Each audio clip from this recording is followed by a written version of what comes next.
একটু ঘুমানো দরকার।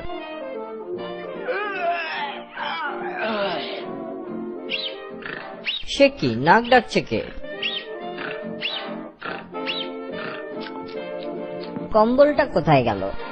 পেয়েছি। বেয়াদবটা আমার লেজ দিয়ে কম্বল বানাচ্ছে। দুষ্টুটা আমার কাঁচা ঘুম ভাঙিয়ে দিল। এত অত্যাচার সহ্য করা যায়?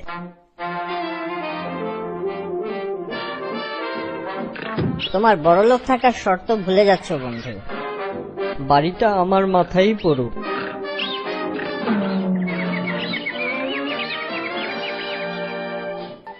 দুই ঘন্টা ধরে বাথরুমটা আটকে রেখেছে, কোনো মানে হয়?